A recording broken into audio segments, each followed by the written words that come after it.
Well, welcome everybody. Today we're going to be talking about goal setting, which is part of business planning, which is, part of being successful. This is broken into a two-part series. The first one is going to be about establishing meaningful goals. And then the second session, which is on Thursday, is about creating a business plan. And to be honest about a couple of things with this. Number one, some of the material, most of the material that I'm going to be using today comes from an organization that I partnered with called Place. See, Place. And the material regarding business planning and goal setting is very similar to what I experienced in previous lives because of the connection between the different brokerages. So if you're wondering why does his slide say Place, that's why. And if you're wondering, well, what is Place? Place is like an operating system that can go on a team or with a team where the team and the team members can become partners in the Place model and grow from there. And if you were to go to Real Trends, verified, looking at rankings, and you looked for what is the number one team in the United States, you're going to see that it's called Place, and it's more than double the size as the number two team. Some of you, by the way, that I know are in the process of onboarding in December will probably be fully launched. Some of the materials, however, that we're going over today does not mean you have to be at Place, right? This is about goal setting and business planning, and it doesn't necessarily require that you be at EXP, although we're going to talk about what that does to the process, some of the highlights of it. And so there's Angela, do you have a link to that folder? I do, yes. Could you paste it in, please? And if people make sure that you can open the folder, if you don't mind, so that I'm not hearing from people saying, I can't open the folder, I can't open the folder, I can't open the folder, all right? Which you may, sometimes I hear this, all right? And the first thing that I want to talk about, which is the setting goals, or it's called Find Your Purpose.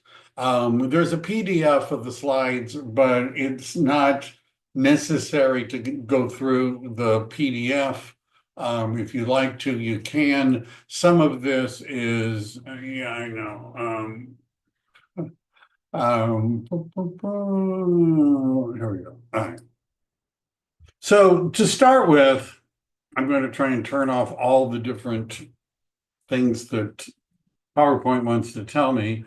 Our motto, and this is related to everybody's experience of real estate relationships or other business, it has to do a lot with how all in you are into the process. So what I mean by that is that if you've been thinking in the last year that it's been tough selling real estate, you're right. So if we looked at the last 10 years, how many houses normally sell in the United States every year? The answer is more than 5 million. How many homes are being sold probably by the end of 2024, which we're pretty close to? The answer is well over 4 million, under 4 million, under 4 million. So we're off, and this has been true for the last few years. Our sales have been down by more than 1 million homes. And that's about 28%. So if you're thinking the market is tough, you're right. The market is tough. If you're doing well in the market, congratulations, because you're doing well when the market is tough. Now, what typically happens is that when the market gets tough, people, by people I mean real estate agents, drop out of the business. And that's because most real estate agents are not that motivated. Those of you that have gone through one of my, how to choose a broker or team, I have this matrix where we're looking at agents from their level of commitment, high commitment to low commitment. to the amount of time they're going to be able to spend on the real estate business, a lot of time or not so much. And a significant percentage of real estate agents are in the bottom half, which is the uncommitted, not that serious group of agents. And then a few years ago, there's a guy named Schwanpool. And if you're reading stuff about real estate, you're going to read stuff referring to Stefan Schwanpool's research. And what he does is his organization releases research every year about what's going on in the market. I actually filled out a questionnaire about my team to get a copy of his team thing, which they're still compiling. And this was a few years ago when he was asked to identify what is the great issues, problems with the real estate industry. One of the things they listed near the top was that a large percentage of the real estate agents are unmotivated, untrained, unprofessional, unsuccessful. A large percentage of real estate agents fall into that category. And one of the thoughts was we need to do something about this and get rid of all the people that aren't committed, aren't knowledgeable, aren't trained, aren't successful. Just in case you're wondering, right, there's an attitude about that. So most of the real estate agents don't make very much money. In many MLSs in California, they've reported that 50, 60%, some 40, some 60% of all the members of the multiple listing service closed no transactions in the last 12 months. Zero. So yet I've got a guy in my organization, not specifically on my team, but in the organization. If you're at EXP, you may understand what that means. But he's in my organization. He has a full-time job, and he came just a little bit off of qualifying for the Icon Award, which requires 22 transactions. He's in Silicon Valley. I mean, where our median price is pushing 2 million. So even though the market is down and even though there are a lot of agents that aren't doing very much, there are still some people that are doing quite well, right? And so what is the difference between the people that are doing really well and the people that aren't doing very well? Well, the people that are doing well are, well, let's just say all in. Now, this is in our place format. I'm not going to spend too much on place other than the commercial I already gave you. But in terms of setting goals, we would want to have goals for our health, for our relationships, for our business, and to be all in on those goals. You're going to learn, if you haven't already, if it's because it's true in life and not just real estate, that how effective it's going to be for you to sell somebody's house or to find somebody a house to buy has a lot to do with their motivation. If they're motivated and you can help them, it's going to be smooth. If they're not motivated, if the seller is saying, well, I don't know, if you can give me 200,000 more than the last one sold for, and you're willing to do it for 1% commission and pay all my fees, I'll think about it. Right? Well, that's not motivated, right? And whether or not you're going to make a little bit of money, no money, or a lot of money in real estate, well, it comes down to your level of motivation and maybe something else. So in 2025, what would be, you don't have to read ahead, right? This would be a quiz question if I were, organized enough to have created one. But what would you say what would be the one thing that would make it more likely for you to stick to your goals? First one is motivation. Now, you might want to write that down, right? If you're making a list, although it's unnecessary. How many of you, show of hands, virtual or otherwise, think that motivation is what would be the primary factor in whether or not you achieve your goals? How many would say motivation? The more motivated I am, the more likely. I see hands coming up. I edited Place's slides because the next slide was a big pile of, well, coral poo-poo, a big pile of, well, you know what I'm saying. And I left that out. Mark, did you have a question or you're just still raising your hand? All right, there we go. So there was an experiment. And as you all know, it's getting close to the holidays, which means we're, well, at least speaking for myself, gain weight, right? We don't want Santa to feel self-conscious, right? So we're all going to gain weight, isn't that right? And so after Christmas is the gorging and everything is over, we're going to go to the gym and we're going to get into shape. So they did an experiment, and in group one was the control group. And the controlled group were asked to keep track of how frequently they exercised over 2 weeks. Before they left, each person was asked to read the opening 3 paragraphs of an unrelated novel. In a study, this is called the control group. The second group was asked to keep track of how frequently they exercised over 2 weeks. And then they were asked to read a pamphlet that discussed the benefits of exercise for reducing the risk of heart disease. The third group. The third group was the intention group. After being told to track their exercise, they also read the motivational pamphlet like group two. This was done to ensure that group two and group three were equally motivated. But unlike group two, they did something else. They were also asked to formulate a plan for when and where they would exercise over the following week. Specifically, each person in group three was asked to explicitly state their intention to exercise. So it would look like this. During the next week, I will partake in at least 20 minutes of vigorous exercise on Monday at 8 in the morning at the, family health center. That was their statement. What were the results? In the control group, 38% of the participants exercised at least once per week. In the motivation group, 35% of the participants exercised at least once per week. Notice it went down. The group that only was being motivated actually did less than the group that was just unmotivated. There was no special motivation. However, in the intention group, 91% of the participants exercised at least once a week. Now, the researchers discovered, one of their conclusions is that what pulls that desire out of you and turns it into real world action isn't your level of motivation, but rather your plan for implementation. I've been doing this a long time.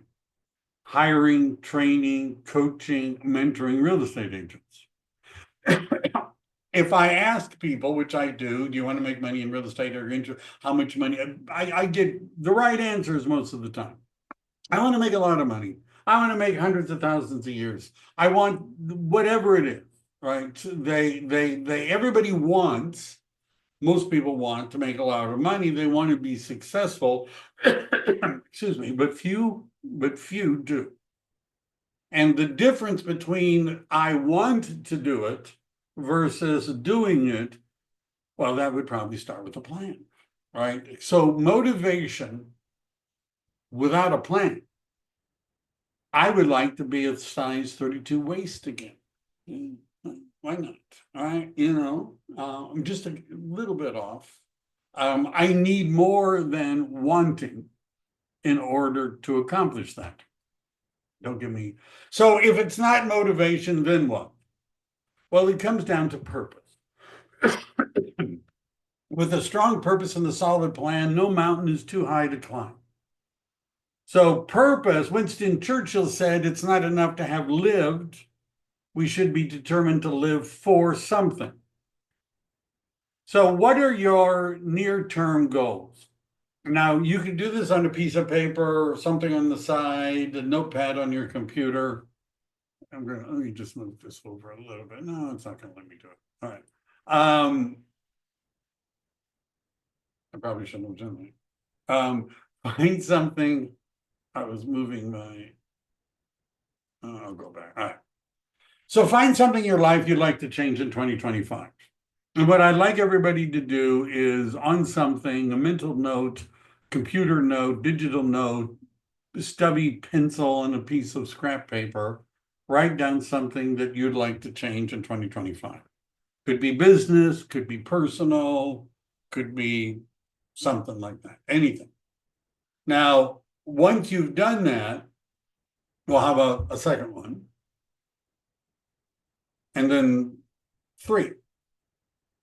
Find three things in your life that you'd like to change in 2025. Now, for each one of these, start with one. And by the way, if you like to be a participant and text into Zoom, right? You want to be a participant and text into Zoom what that is. A lot of us, it's similar things. If you're shy, don't do it.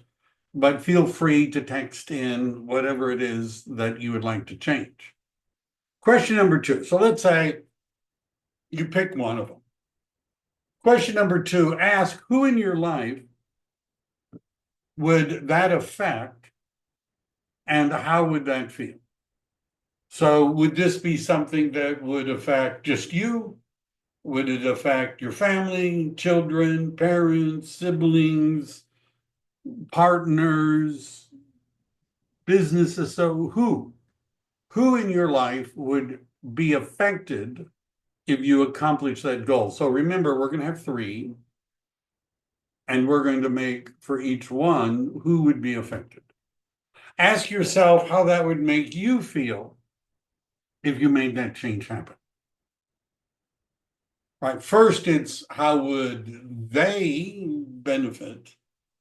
And then how would that make you feel if you accomplished that? Then do it again and do it again. Right. Three, if you can't think of three, two will do.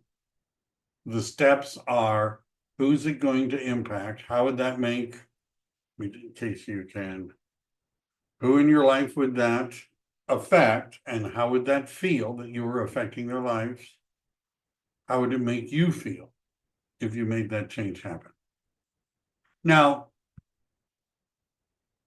if you want to upgrade the process a little bit, ask yourself the question, how would it feel to them? How would it feel to you if you didn't do those things? If you just didn't do it, right? You wrote it down. I'm going to lose weight. I'm going to make more money. I'm going to buy an investment property. I'm going to save enough money to go on a big vacation. I'm going to buy whatever it is that you want to change. What would you feel? What would the people that you're doing this for and with feel if you didn't do it? What would that make you feel? You see, where we're going with this is what's your purpose? Because, oh yeah, we'd all like to make money. But what would that actually do for you and yours? How would it make you feel? And what's the result of not doing this? We're getting to not just motivation, not just action, but we're getting to motivation and action with a purpose. Long term. So we're going to cover 1 year goals. I prefer goals that are shorter term.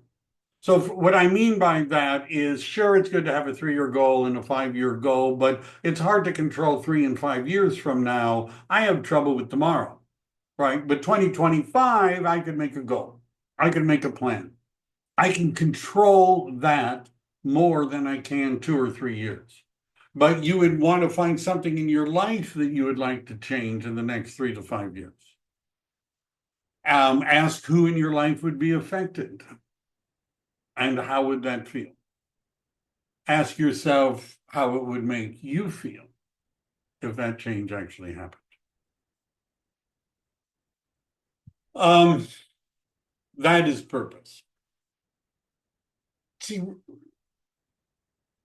real estate isn't necessarily easy. It's simple, but not easy. You go to the open house, no one shows up. You go to the open house, Somebody shows up, you try to talk to them, they're not interested in talking to you. You go to the open house, somebody talks to you a little bit, you ask them to sign in. Later, when they leave and you looked at the sign in, you realize that's not a real email address. Because usually they don't have, obscenities as part of the email address. The phone number was, some dial a prayer kind of a thing. It doesn't go anywhere. They didn't give you their accurate. You feel bad. You ask people if they want to meet with you, and they say no. They say, I already have an agent. Oh, my friend's an agent. Oh, I don't need an agent. I don't want to. There's a lot of rejection. Right? You call people on the phone and and they don't call you back, and they don't I hear often from real estate agents that the buyer ghosted me. I mean, by often, I mean every day from different agents, the same story. They just disappear. They're not returning my calls. They're ignoring me, and I'm like, you just gotta, wait. Sometimes they have to get ready. But you understand, there's a lot of rejection. There's a lot of non-accomplishment. I was going to say failure, but non-accomplishment being in the real estate. But it's simple in that all you have to do to get your real estate business going is talk to enough people. That's simple. The conversations aren't that difficult. If you're on my team and somebody asks difficult questions about buying or selling, give me an at bat with them, right? We can help you with that, but you've got to go make the contacts, which is a simple thing to do, but this is not easy. And if you've done 4 open houses and you got no one that seems to want to do anything, and you're wondering maybe Trader Joe's is hiring for the holidays and you could get a gig doing that for a while, right? You understand, if your purpose isn't strong enough, it's easy to get discouraged and to be distracted and go do something else. Just saying. Part of I've been asked for decades, I'm not kidding, why do some real estate agents succeed and some fail? And probably the most significant factor is the commitment that the person has, the agent has, to doing what they need to do long enough to produce results. That commitment to do it, what they need to do long enough to produce results.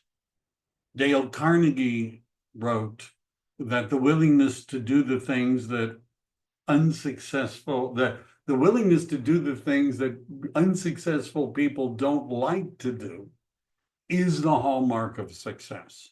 Doing the things other people don't like to do. Right.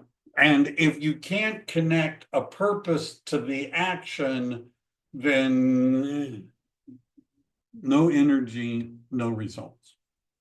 If it doesn't affect anyone that matters to you or won't change the way you feel about them or yourself, then it is not purpose. Word salad. Dostoevsky, the mystery of human existence lies not in just staying alive, but in finding something to live for. Viktor Frankl, who wrote several books, was a Holocaust survivor. The greatest need of human beings is for a sense of meaning and purpose in life, for a goal to work towards. The plan. So Eleanor Roosevelt, obviously I was having fun with quotes. I had some of my own, but I just went with the ones that Place has. It takes as much energy to wish as it does to plan.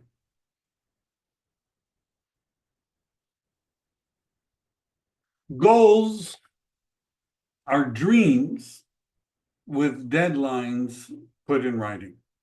There was another study done, which I don't have all the numbers in front of me, but it was Harvard Business School looking at graduates, whether or not they had a plan for what they were going to do, whether or not they had a written plan for what they were going to do. And then many decades later, they went back and looked to see how their graduates were doing. You'll be shocked to learn that the ones that had a goal and a plan when they graduated were doing way better, like making 9 times, 10 times as much as the ones that had a plan, and way even a bigger percentage more than the ones that didn't even have a plan. Goals require one simple thing, and that's action. One of the challenges in goals in real estate is the difference between a lead indicator and a lag indicator. A commission check is a lag indicator. Even an appointment is a lag indicator. So we don't know how much the homes are going to sell for next year. We don't know the specifics. When it happens, it's the result of something. A lead indicator is something that we have control over. How many people am I going to talk to on average each day, each week, each month about real estate? See, I have control over that. What happens, I don't necessarily have control over, but I have control over the beginning of the process. So rather than if you get all hung up about, well, I don't know how much money I want to make or how to figure that out, or you could say, well, forgetting the idea of how many transactions you're going to close, you could create goals for the things you're going to do. I'm going to spend 20 hours a week. I'm going to spend 40 hours a week on real estate. I'm going to do 1 open house a month, 2 open houses a month, 2 a week. I'm going to call X number of people every week. I'm going to knock on Y number of doors. You understand? Actions. Because those are things we can control, we can count, and we can set goals for. So the goal, right? First part is the action, the steps you're going to take. Now, what we're going to be doing more next, I've almost said next week. Our next session is we're going to be going into specific plans that you could create and implement to reach a particular goal. You'd want to know what the outcome is going to be. What is your ideal outcome? You would want a start and end date. I'm going to begin on this, and between January 1st, 2025 to the end of the month, I'm going to do X number of open houses, talk to so many people. I'm going to do these things. And what ranking actions? So not everything that we could do, should do is of equal importance. There's a difference between being busy and being productive. And so part of the process to identify what, and this is sometimes referred to as the 80-20 rule, 20% of the things we do produce 80% of the results. We want to identify what those 20% are. And if you're curious in real estate, it's having conversations with people about buying, selling, or investing. It's about holding appointments, either buyer or seller appointments. It's negotiating contracts, listing agreements and purchase agreements, and it's closing transactions. That's the 20%. And if most of your time was spent doing that, you would be making a lot more money probably. You understand what I'm saying? If you and I, if I'm doing 8 things and you're doing 2 things, which of us is ahead? Well, the answer is it all depends, doesn't it? On which 8 I'm doing and which 2 you're doing. If you're doing the right 2 and I'm doing 8 that doesn't necessarily have to be done, you're going to be ahead. So we need priority. 4 types of goals you could have. 1, you underestimate your potential. Have you ever done that? Like sometimes I was asked at Keller Williams and Citrus 21 and even at EXP for a recruiting goal, right? They would say, how many people are you going to hire, Mike? And I would pick a number. And I would sometimes pick a number that I knew I was going to hit. I knew it. Right? Given my average, that way I would always hit my goal, right? But it wasn't necessarily pushing it. Right now, my business partners would like me to double my goal. Well, I'm up for that. But you also can create an artificial ceiling. right? So if the goal is too low, we've underestimated what our potential is. It also may create a ceiling because if I'm saying, well, I'm going to do 12 transactions next year and I've done 12 or 13, we might say, hey, it's a Miller time, right? Time to kick back, right? We don't want it to be an underestimation of what we can accomplish. We don't want it to be an artificial thing. We also don't want to be completely unrealistic. If you did 9 transactions in 2024 and your goal is to do 90 transactions in 2025, that's possible. That's possible, but it would require a significant change from what you're doing to get 9. I've had people say, oh, I want to make $1 million. I want to, yeah, I get that, right? But are you unrealistic or a dreamer? The fourth type of goal is you create a plan based on goals. When I was a productivity coach for Keller Williams, they had this software program. And agents were able to put in, what their goals were and then what the plan was. And they could track and we could track whether they were doing the things in order to reach the goal. And what they had done with the software is they had basically disabled a piece of it. And the piece that they had disabled was the ability of the agent to change their goals. Because what they found was that when confronted with that the agent wasn't doing enough to reach the goal, the agent had 2 options. 1, do more, or 2, reduce the goal to meet their activities, right? You understand you could either expand the activities to reach the goal or you could modify the goal. The plan should be that your activities are designed to reach the goal, not your goal is designed to reach your activities. What kind of goals? Well, let's start with business. How many homes do you think you're going to sell? Do you want to sell? Is your plan to sell? It would be good to break that down into volume. Volume is the dollar value of all the properties you've listed and sold. GCI stands for gross commission income, which is connected to volume. And what skills would you need to develop in order to reach those goals? For example, I want to get 9 listings next year. Cool. Do you have a listing presentation? No. Do you practice scripts regarding getting a listing appointments? No. Do you have a pre-listing package? Do you study the market? No, not yet. Well, so it's not, it's one of the things you have to concentrate on is the product. Now, what I mean by the product is there's a realization that you would come to that the business you're in is sales. It says on your license, salesperson, doesn't it? So you're in sales. The question is, what do you sell? Do you sell houses? No. Sellers sell houses, buyers buy houses. What real estate agents sell is a package of services that they offer to buyers, sellers, and investors to help them get what they want. How good is your package of services? How effective would you be in articulating what your value proposition is to a buyer, a seller, or an investor? You understand if you're prospecting for listing appointments, but you can't go on one because you don't know what you're doing, you've devoted no effort to that, then maybe we ought to do that first so that you can close the business.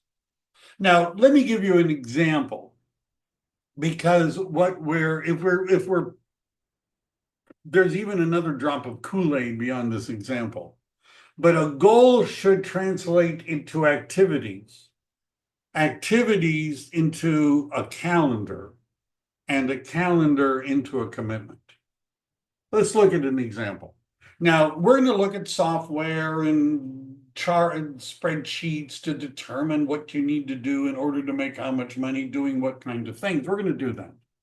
But let's say in your plan that of getting listings in 2025, that you want 6 listings or homes that have closed that came from doing open houses. Listings or buyers, we don't care. So in one of the things about place that's useful is that it's huge. Got a lot of, we got market share in California and everywhere. So there's a lot of data. It's a very data oriented company.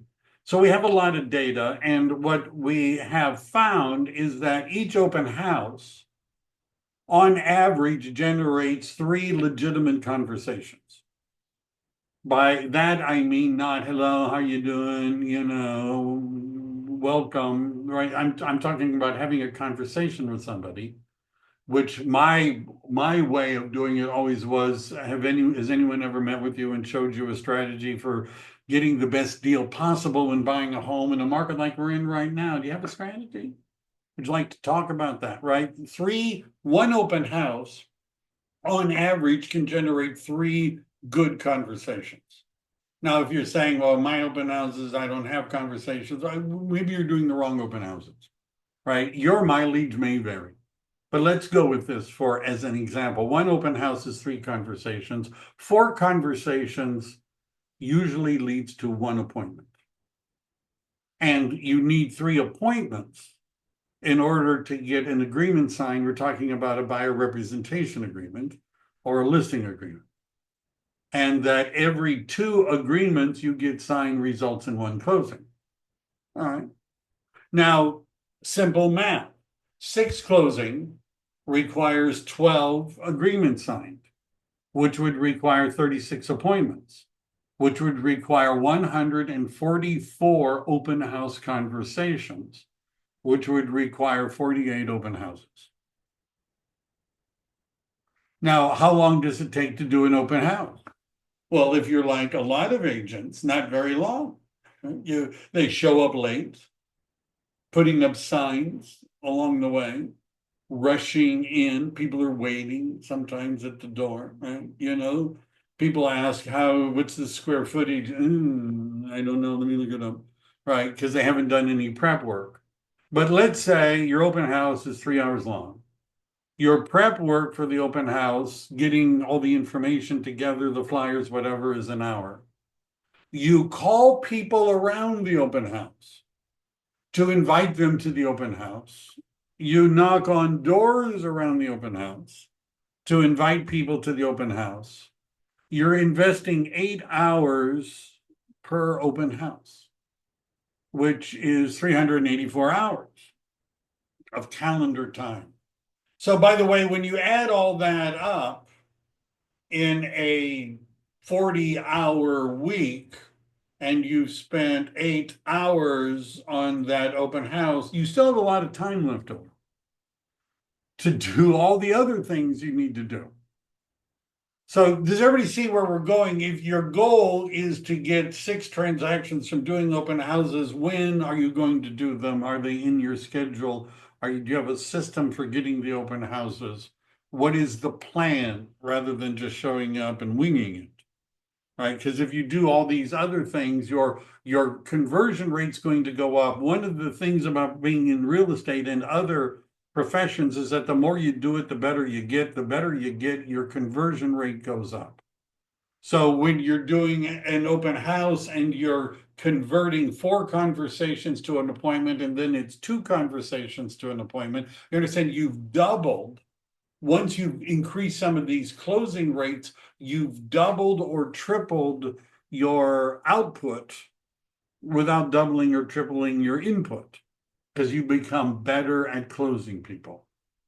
When people come to your open house, do they see something that would make them say, this is the agent we want to work with? Knows what's going on in the neighborhood, knows what all the other listings are for, apparently has seen all of them, can give us information on the schools, knows what's happening, with development in the area. Are you that agent? I learned years ago. I had been at Century 21 a long time. I was the director of training for Century 21 for Northern California, Northern Nevada. I was the vice president of the largest Century 21 group in Northern California. One year we were the number 3 Century 21 in the United States, right? Not a small little group. And when I went to Keller Williams, and I got into coaching, I heard a concept that I hadn't really heard before. And what that concept was is first, if it's not in your calendar, it doesn't exist. If it's not in your calendar, it doesn't exist. And I was in a coaching system where if I said, I'm going to be, when are you going to do this? And I'd say, I'm going to do it next week. My coach would say, really? What day? I'm looking at your calendar. I don't see the day, maybe win on Thursday. Oh, well, maybe 10. Oh, you already got something scheduled. Oh, you understand if I don't get it in my calendar, it doesn't really exist. And then at that point, it's not about selling real estate. It's about following a schedule. It's about doing what our calendar says we're supposed to do when it says we're supposed to do it. The goal to activities, to the calendar, and then the commitment to do what the calendar says you're supposed to do. Financial goals, income, payoff, debt, passive income. Most real estate agents don't have an exit strategy, retirement, or anything like that. Net worth, you got goals. Personal goals, it's once you're doing one, it's good to do them all. Do you have any personal goals, personal growth, spiritual, experiential, relationship, either to get into one, get out of one, make one better? James Clear. And by the way, James Clear wrote Atomic Habits. Our Wednesday, our business partners do a meeting called Atomic Habits, which came from James Clear. A habit missed once is a mistake. A habit missed twice is the start of a new habit. Winning. So this is what it would look like. Have a clear purpose. Have written goals with deadlines. Create action plans. Build a support system. Who's going to help you? Do you have a coach? Do you have somebody that you could call and ask and talk and meet on a regular basis? Do you have what's your support system? Make commitments. Measure, review, and evaluate. With no accounting, there is no accountability. Let me say that again. Without accounting, there's no accountability. So we get, who was it, Jim Rohn, who says, we get what we measure, right? If my goal is to make 50 contacts next week, I should pay attention to how many I really made and whether I did more or less and what got in the way. That would be part of our coaching system. Learn and skill up. If you don't know how to use zip forms, send something out for a signature, you got to learn. Because someday I won't be there, right? At that moment when you need to sign something, get something signed. Do you know how to do a buyer representation? Have you practiced it? Do you have scripts? Do you understand how to use RPR? Do you know what's a 1031 exchange? I'm not going to go through the whole list of things that you might want to know, but we need to learn and skill up. Part of our calendar should be to learn stuff. Take breaks. Like right now or whenever, hydrate, eat healthy, walk, do whatever you need to do, refuel often, which I guess is what eating and all that other stuff is, and follow through and keep your promises. Those are the 10 things. Mark Zuckerberg, right? A friend to us all, who, despite what many of us might think about him personally, built an organization that has more participants than any other entity in the history of the world. Right? And he was asked on an interview, what's the next big thing? And he said, I don't know what the next big thing is because I don't spend my time making big things. I spend some time making small things. And when the time comes, I put them together. That's the kind of things I do, small little projects, and eventually they all fit together.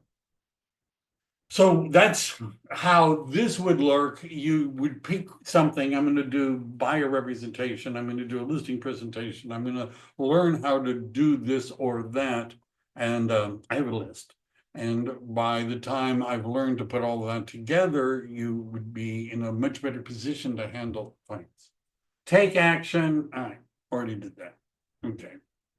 So any questions about that, comments or anything? Yes. Don't, this is a chance for audience participation. Okay, that's fine. I don't care. Let me see, maybe let me look and see if there's anything in the, just Angela telling people where the handout is. All right, so you don't have any, there's 2 new messages. Do you recommend? I think doesn't want the 12-week year. Do I recommend the 12-week year? Explain what you mean by that, Janet.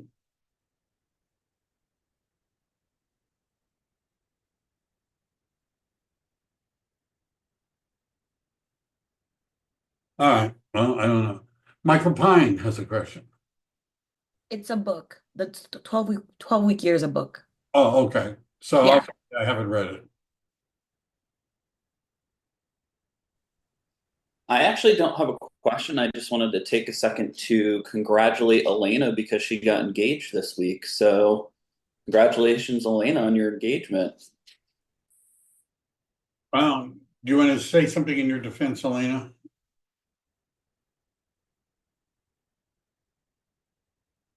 Is there a song we sing for that? I don't know. All right.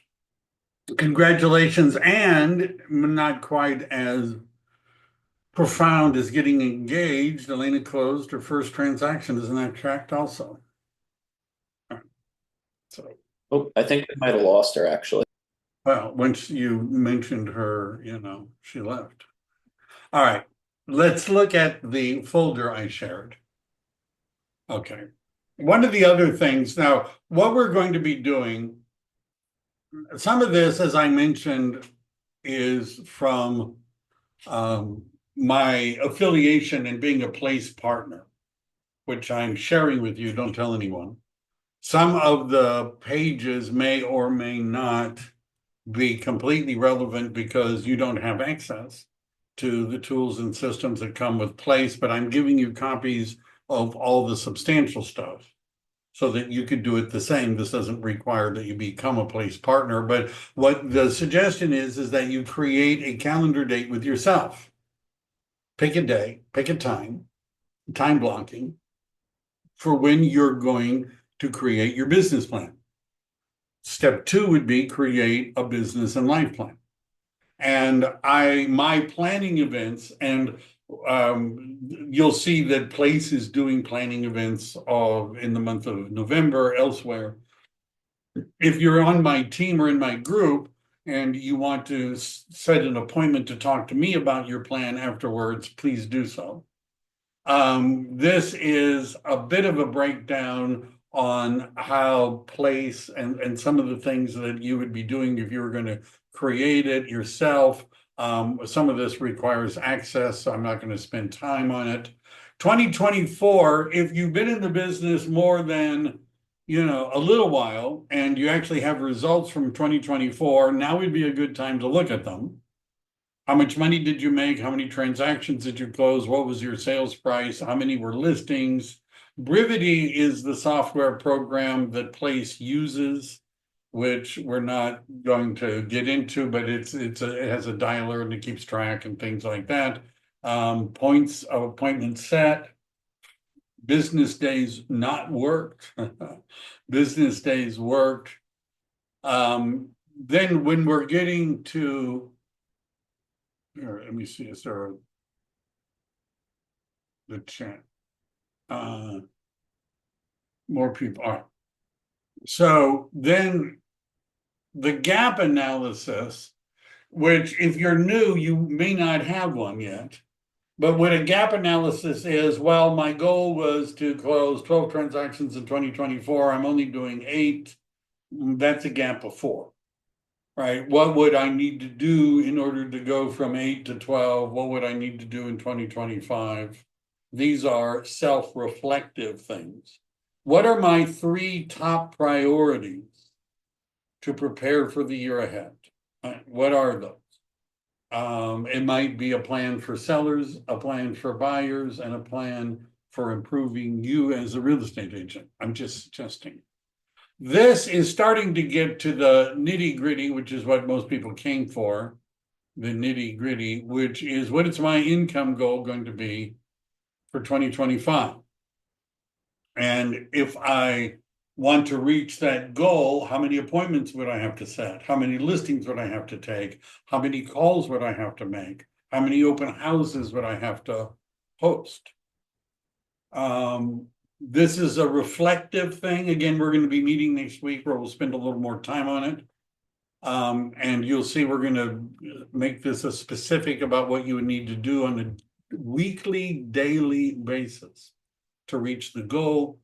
Business, this is some events that we're doing in place.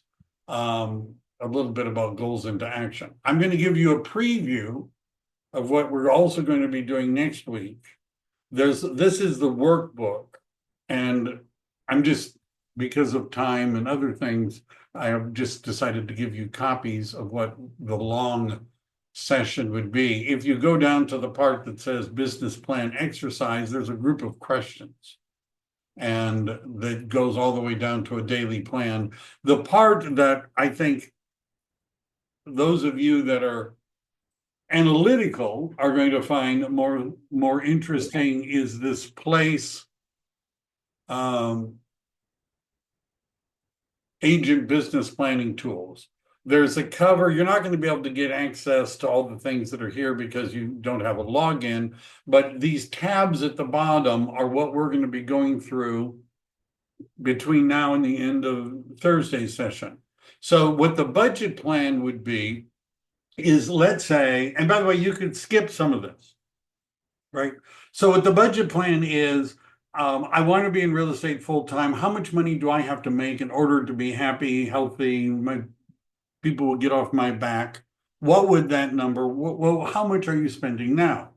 Now, sometimes people know exactly how much they're spending in on what, some people don't. So if you're struggling with that, everything that's sort of a yellow is where you could put in a number. Right. And if you put in 0 if there's nothing, but do you have a car payment? Do you have credit cards? Do you have, what are you spending money on? What about business expenses? And I have another list elsewhere, but there's the Board of Realtors, the multiple listing service, there's your broker, there's the lockbox key. These are just hard expenses. Are you doing any marketing? Are you running ads? What are you doing? Right. And so we would add in business expenses. And what we end up with is, depending upon what your average income is. I'm not going to do an example, but you guys can. And by the way, if you're not familiar with these things, you would go to File before you send us email saying I can't modify it. You go to File and make a copy. Right? If you go to File and make a copy, you can make a copy, and then you can play around with your copy. Right? But depending upon the average commission, does everybody understand where we're going? If your average commission is $10,000 and your expenses are $120,000, you would need to do one transaction a month at $10,000 in order to cover all of your expenses. I'm not saying that's a reasonable number, but that's the budget plan. The path to profit is so let's say you want to make, let's just start with $120,000, right? A round number. And what is your average sales price? I'm going to use numbers how about this? The team average is about $900,000. Now, for some of you, that's really low, and some of you, it's a little bit high. Why not? What would the commission be? We still see 2.5% as fairly strong. Is it always going to be that? I don't know. Maybe we could say, well, what about 2%? Right, what about 2%? Now, do we know how many units we closed in 2024? If you don't know, put in one, or if you don't have any, it's not going to matter. But we need to put in something in order for the spreadsheet to be happy. So we're saying we set 3 appointments and we closed 1 transaction. That 3-to-1 ratio is important. Again, if you're not geeky and you're hating what I'm doing right now, there's a cheat sheet coming up. Dials made into brevity, that would be how many calls you made, your place team split. Let's just say you're on a team, your brokerage percentage if you're a DXP is 80%. But if you're on my team, your brokerage cap is only $4,000. There's no royalty fee because we're not a franchise. There's no royalty cap. And the other flat fees you might be charged is, let's say, $300. We're going to round it up, and $75 as a transaction coordination fee. Right. So when we've done that and we've put in that information, it'll start to auto-populate. And again, there's an easy way of doing it. So our unit goal would be 14, right? What this has done is it said, okay, in order to make $120,000, given these factors, you're going to need to do 14 units. This is the low split low. I'm being very conservative. So what are the other things? And again, this is optional, which is out of my business, I want 40% to be buyers and 60% to be listings. So if your goal is 14, what percentage of them needs to be listings? Well, that would be whatever your percentage is that you would put in here, right? And what that would do is, given those percentages, give you the ability to calculate how many listings. Now, next week, what we're going to spend some time on is the lead source allocation. Now, if our goal is 14, we're not going to just ignore those at the beginning. What percent of our business is going to come from sphere of influence? Now, for some people, it's 25%, some it's 50. The national average is about 40. Let's just say that 40% of your business is going to come from sphere of influence. How much of your business is going to come from open houses? Let's say 20%. By the way, I have agents where 80% of their business is sphere of influence and open houses. But let's say 20% is going to be, are you going to get any from door knocking? Right? If the answer is no, but we're going to try to make this, I shouldn't have done this while I'm just talking. So we're up to 60%. Let's say door knocking is 5%, and cancels and expires are 5%, and for sale by owners are 5%. How close am I to 175? Circle prospecting, 5%, 5, 10, 15, 20. 20 and 20 is 40, 80, sign calls, agent referrals. Let me just say 5%. I'm not quite getting them all because I'm doing this quickly, but you get the idea, right? And what we're going to talk about next Thursday is how you would create this plan, right? So what we're going to do is, once we have the number goal, we're going to create specific goals for the different ways in which we can get business. And then we're going to work on this. We're going to do this next week, right? Next Thursday, we're going to spend a little more time on this. But you can click on the different. Now, if you're saying all of this is too much, I don't like spreadsheets, they make me itch. You could just go to where it says agent business plan. And by the way, you could print out this page. So what the agent business plan says is, ignore all that stuff that Mike's been talking about. I want to do 12 transactions. I know that what I want to do. I want to net a certain amount of money, right? So what it's going to do is it's going to allow me, this is sort of a one-page synopsis, to put together units, income, listings, why I'm doing this, what my purpose is, and specifically what I'm going to be doing. And we're going to talk more about that on Thursday. And there's an example, and then there is stuff on the other parts of the plan. Any questions about that? People are still there.